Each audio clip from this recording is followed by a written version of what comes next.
Hey folks, as you can see, I'm here talking today about the 2024 intense holiday transits that we have. I'm going to be going over the chart here so we can see what's ahead. I'm going to be going through this week and leading into 2025. There's a lot ahead, and the moon is going to be going through this very wild section of the sky this week. You see it starts here in Virgo, joined Ketu. This is today, the 23rd. It goes through Libra, then it goes through Scorpio with Mercury, then it goes into Sagittarius at the end of the week. But you see, this is the section of the sky where the moon is at its weakest. It's also where it is dark, right? So as the moon is waning. So I'm just coming on here to give sort of 3 tips and sort of describe the energy of the week. Please like the video. Clicking like helps a lot more than you know. It pushes the video higher in relevant video searches. Also, please leave a nice comment. Comments also help more than you know as it raises the video in searches. Many times with hundreds of likes, there are only a dozen comments and they can be disproportionately negative. So be positive. Let me know if you like this. Even just a few words really help. So subscribe, ring the bell to get notified of upcoming videos. Yeah, so let's go through this. And, you know, we definitely have this holiday week in the USA. It's our Christmas holidays. And I should probably know where it's celebrated all over the world. I think it is also in Canada too, or something. And in the Christian world, I assume. But so you see, we start here with this moon Ketu here on Monday. It's in Virgo. And so, you know, the transit of the moon through Virgo is a time when we're very much, you know, analyzing our own feelings, emotions, even like the feelings and emotions of others, right? We have kind of the microscope out and we are analyzing what is going on. And, you know, one of the things we need to be careful of is this focus on the negative, for example, where we notice all of the imperfections, both with ourselves, with others. You know, Virgo tends to, again, it brings a lot of discrimination into certain areas of life, but emotionally, for example, and where we want to feel that sense of connection, many times we feel a sort of disconnection because it's like an analysis and a separating of that integration, which is what the moon is trying to bring out. So the moon is that feeling, that desire to feel integrated, and Virgo can be this kind of hair splitting. But in the positive, it can also give sort of practical, thoughtful, rational assessment if you're capable of that, right? Especially of your feelings and emotions and things like that. But in general, Moon Ketu and Virgo today, not necessarily the easiest. As we go into tomorrow, the moon in the middle of the day goes into Libra, where it's going to be on Tuesday, Wednesday, and into Thursday, right? So Wednesday, actually on the Christmas day, the moon is in Libra.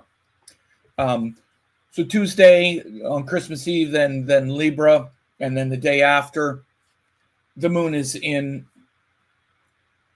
Libra for those days. Now, you can see there's an aspect for Mars actually on it, because Mars aspects 4 houses in front.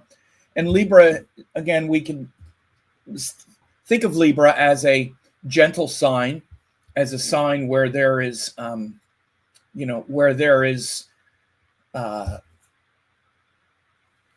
yielding and accommodation and that sort of thing. But Libra is also a sign where we notice where we're not being appreciated. So it's a sign of appreciation, but it's also where we notice not being appreciated.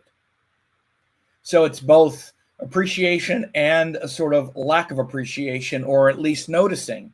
It's basically how appreciated we feel is what Libra is doing.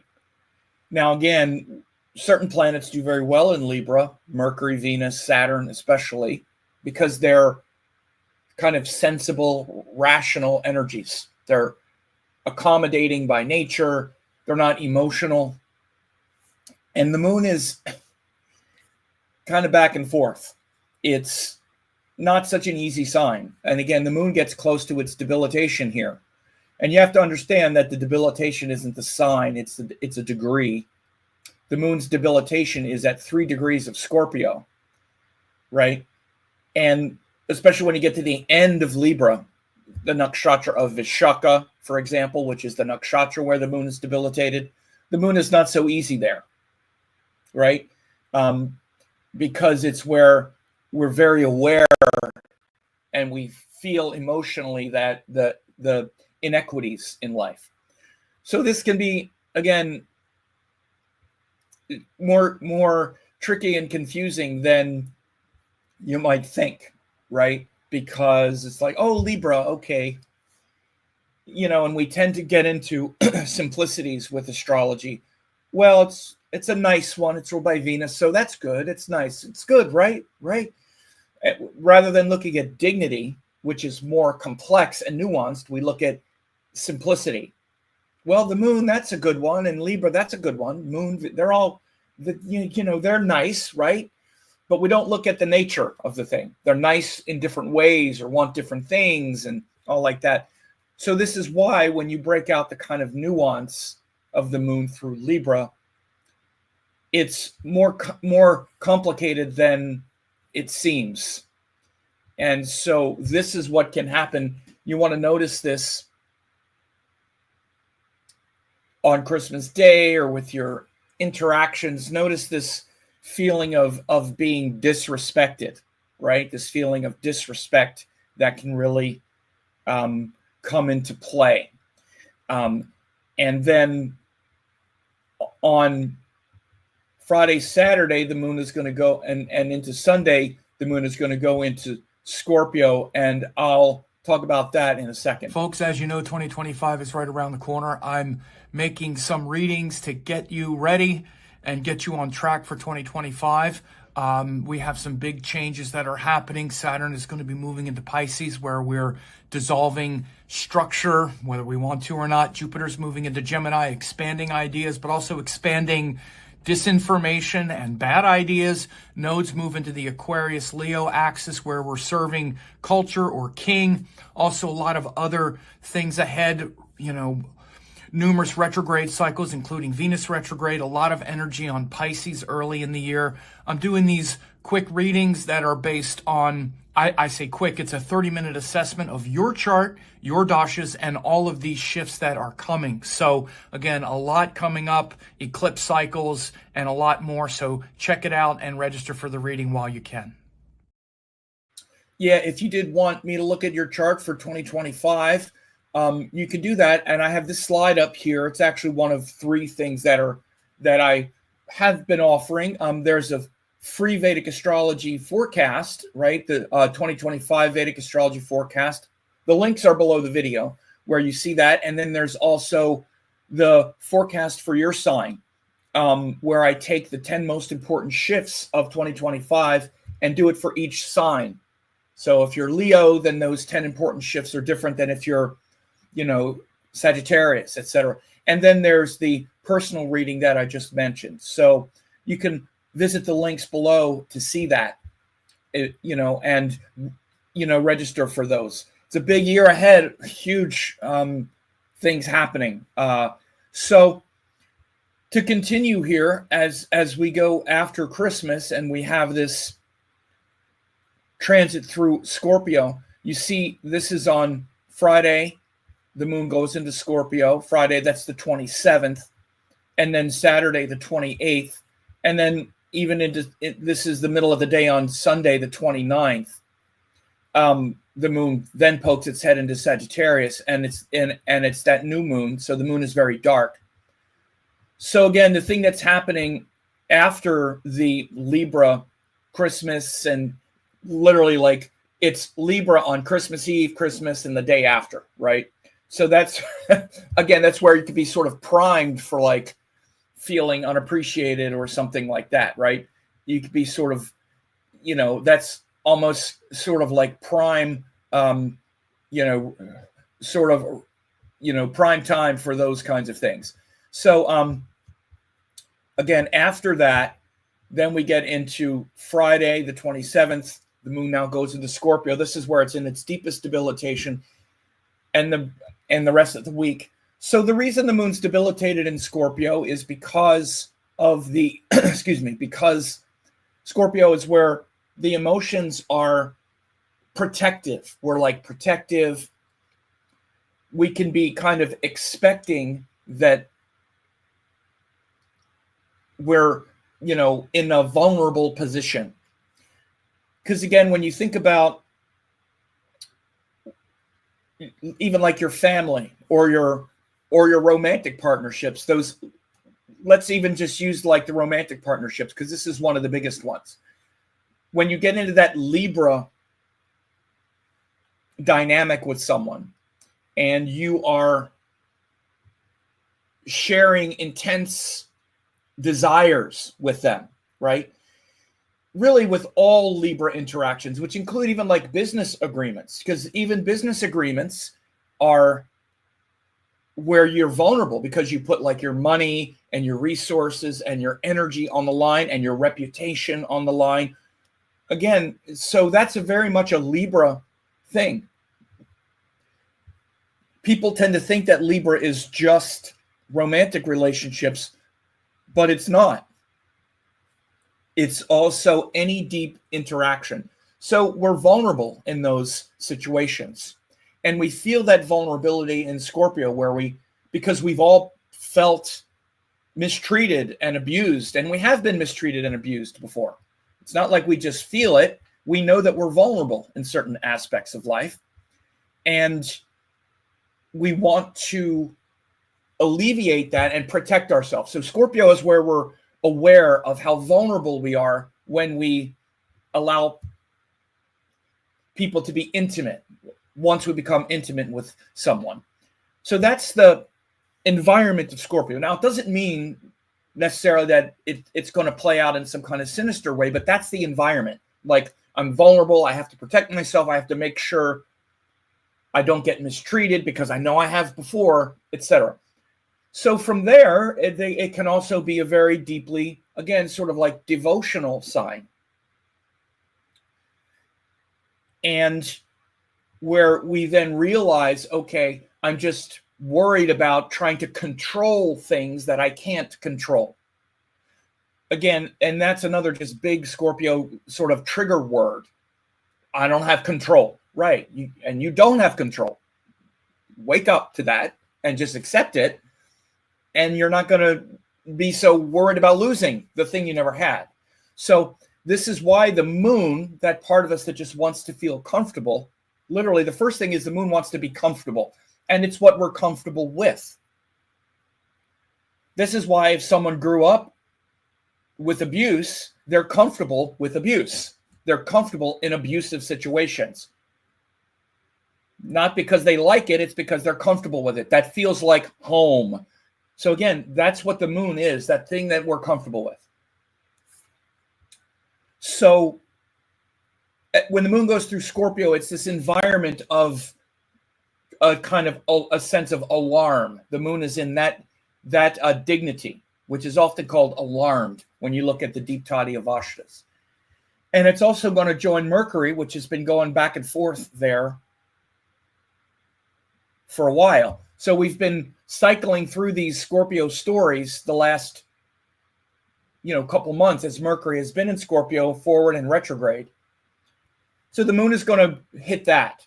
Also, the moon is getting darker. This is another source of bala or strength for the moon, is how bright the moon is. And it's not bright. It's getting darker. As you see here on the On the Panchanga, it's Krishna Dwadashi, the 12th lunar day of the waning moon. The moon is getting darker.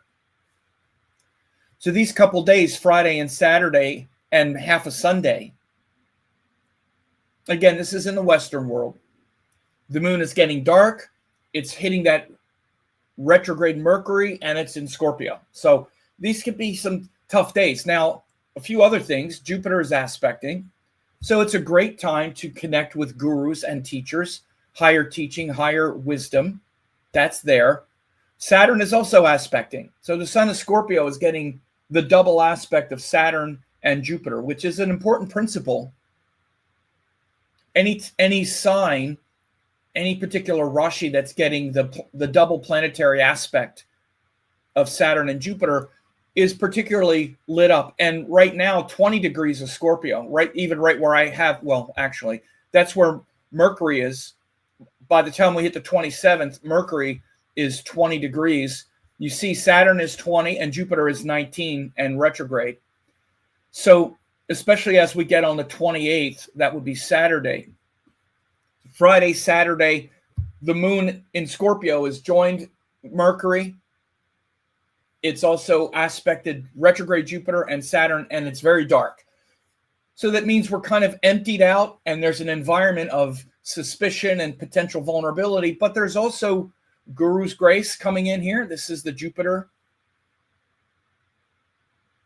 And Saturn's focus and determination happening. And then on Sunday, the moon goes into Sagittarius, which will be a bit of redemption there, so to speak. And I'll come back in a sec with the 3 tips to deal with this shift over the week. You want to go to 2025vedicastrology.com for my free forecast on the 10 most important shifts that you need to know coming up in 2025. There will have implications long into the future, both collectively and personally.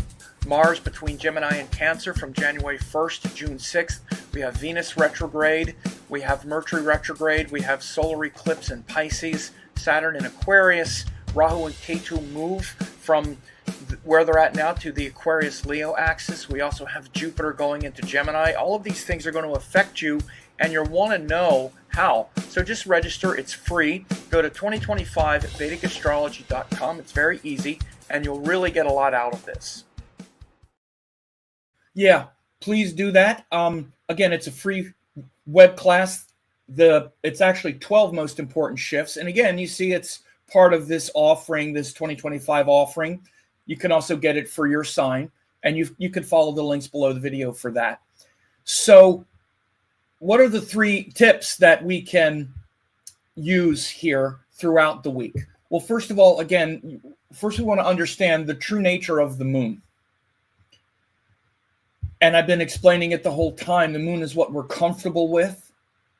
And the moon is really the part of us that is meditating, right?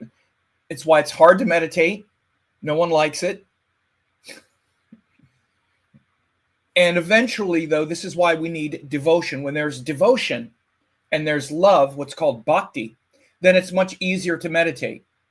So for all the fuss that people kick up often around the idea of, well, I don't have a guru. I have my own guru. I follow my own path. My guides are there. I'm not trying to minimize that, but that's all your ideas about things. And it's often very hard to maintain a sustained meditation practice when it's, well, I have this interest, I have that interest, I have that interest. Yes, that's all very intellectual.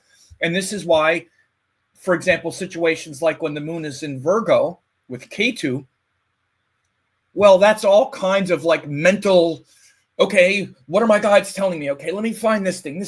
Okay, this isn't right. That's not right. All of that ain't hitting the moon. This is why they can agitate the moon, because the moon is the part that wants to feel connected to the heart. This is why Guru's grace. Guru means that object of devotion. For example, our first guru is like our mother or our parents. And we're devoted. We surrender. We don't think we got it all figured out. We're not trying to. We're like, okay.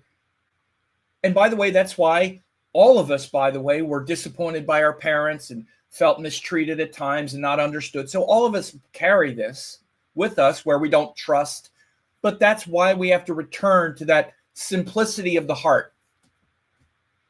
And this is why you'll often hear in guru meditations a prompting to return to that simplistic, innocent, naive, and trusting quality of the heart.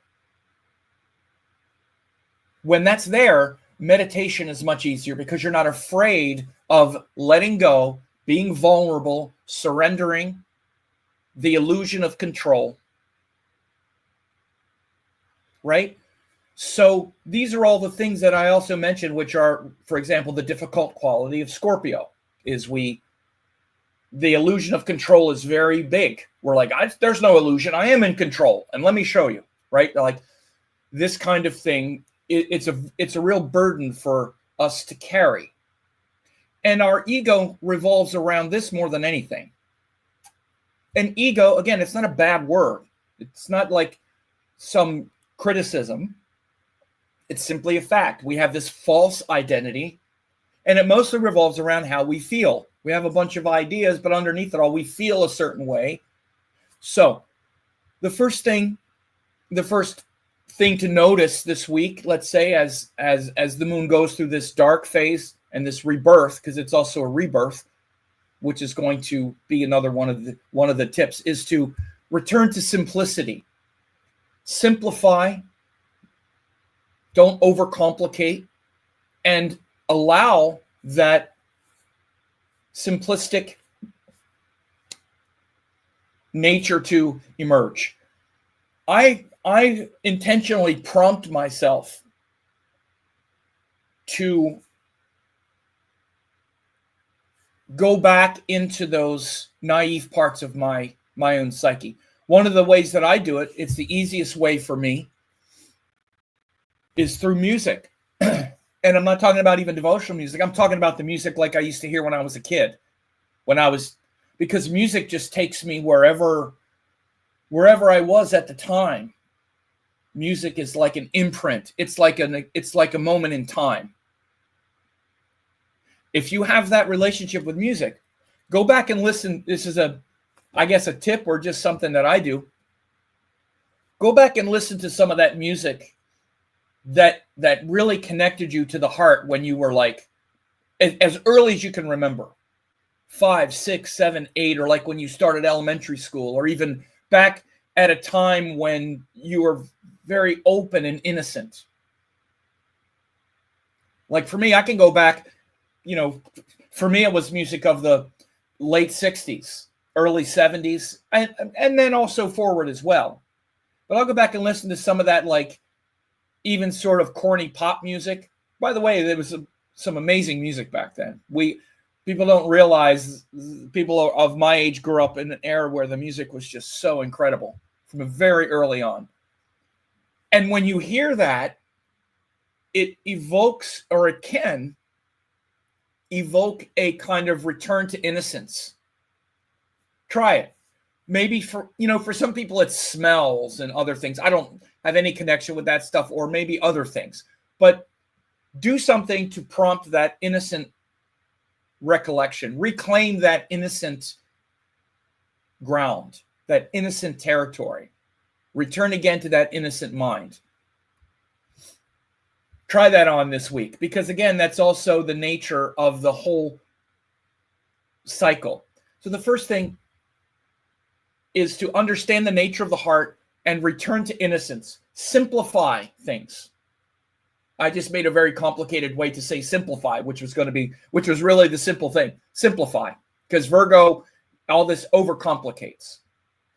So these are ways maybe to simplify and connect with that naive heart. Okay?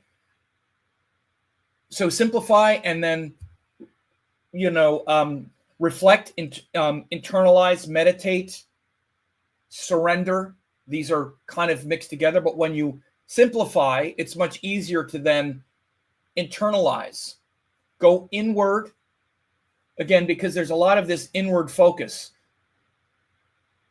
even in the midst of the outer Libra stuff that's happening on Christmas Eve, Christmas Day, the next day, they're again, you'll see, I bet you'll have a lot of fun, especially if you can. Don't take things personally. That was the second thing. I should make that the second, and then the third would be surrender. But so the first is simplify. The second is don't personalize and get into comparisons, or be on the alert for feeling unappreciated over what? Politics, ideas, how you're living your life. And don't over personalize things yourself, and don't look for judgment. Be, at best, Libra has tolerance for everyone's ideas. But the moon is very sensitive to not feeling accepted or something. So notice that part and don't be triggered. So don't get offended. Be above the fray. Be above the provocation, because Libra is also one of the most provoking signs, even though this is a deeper secret of Libra, is it's not about creating balance. It's often about unbalancing things and looking for the thing to be contrarian about, to see, just to get some energy moving. Don't feed into any kind of strange passive aggressive confrontational energy. And then surrender, letting go, because again, now at the end of the week, we're here in Scorpio, where there's this desire to hold on, to control. And it's really when we don't do that, we can surrender and let go, especially with the moon being dark. The dark phase of the moon, this waning cycle, particularly when it's very dark, is compelling us to just let go of our, to let go of our attachments. And Scorpio is where there's a lot of emotional attachment. It's literally the sign of emotional attachment. That's what Scorpio is. It's the sign of emotional attachment. Emotions, water, attachment, fixed. It's fixed water. You really want to piss off a Scorpio person, just say, don't have so much emotional attachment. They'll be like, yeah, how about I detach you from your face? It's like, what do you mean? My whole life is emotional attachment. What are you talking about? And again, there's nothing wrong with emotional attachment either. Let's be clear, especially when there's devotion. What I talked about relative to the guru. This is why Scorpio can be some of the most devoted, because they have emotional attachment. If their emotional attachment is to guru's grace, and that's the deepest attachment, then that's the attachment that breaks every other attachment, is the attachment to God's grace and guru's grace. So again, there's nothing wrong with having that emotional attachment, but if it just stays on the surface, that's the problem with Scorpio. If it just stays on the surface and winds up just staying in this realm of grievance and vulnerability and this relationship, when they get too stuck in their desires, then it hasn't gone deep. It's not devotion. So those are the three tips you would say. The three tips would be simplify, and they really also track even with the Virgo, Libra, Scorpio cycle. The best thing for Virgo is simplify. Don't overcomplicate, simplify. And maybe use that complicated mind, again, like I do, I'll go back and listen to some Neil Diamond. Oh, crackling Rosie, get on board. We gonna ride till there ain't no more to go, taking it slow. See, I remember these songs when I was a little kid, right? And they connect me to some innocent, okay, I remember that little kid. He didn't have all this fears, worry, stress. Even though all this stuff was going on, there was that purity of heart, let's say. So that's how I often return to that simplistic state of the heart, not this complicated ego structure that justifies everything we feel and all of our pathologies and all that was done to us, and oh, we make it so complicated when the heart is so simple. So simplify is the first, right? And then as we get into the Christmas, don't look for excuses to be offended. Libra. Oh, well, what about this? What about this? Oh, you said that. You said that. Oh, don't ride above that wave. Understand that. And, again, we can take our simplified purity of heart into those situations as well, right? So don't be triggered. And then finally, surrender and let go and connect to the depth of the heart as the moon goes through Scorpio, especially as it moves through. And it's a process. Connect to that purity of heart. Don't react. Don't take the bait with others and situations, and surrender, let go, and connect to the deeper devotional promise. So again, I hope these 3 tips to thrive in this intense holiday cycle has been helpful. And again, please avail yourself of the links that I put below this video. Again, free Vedic astrology forecast for 2025, the 10 plus most important shifts, really important to understand what's coming up. And then if you want to see how they're going to affect you based on your sign, then you can get that. Or you can have me look at your chart specifically and, for a nice focused 30-minute assessment, go over those things. So you have a great holiday. Thanks for watching. Don't forget to like, comment, share, and subscribe to the channel.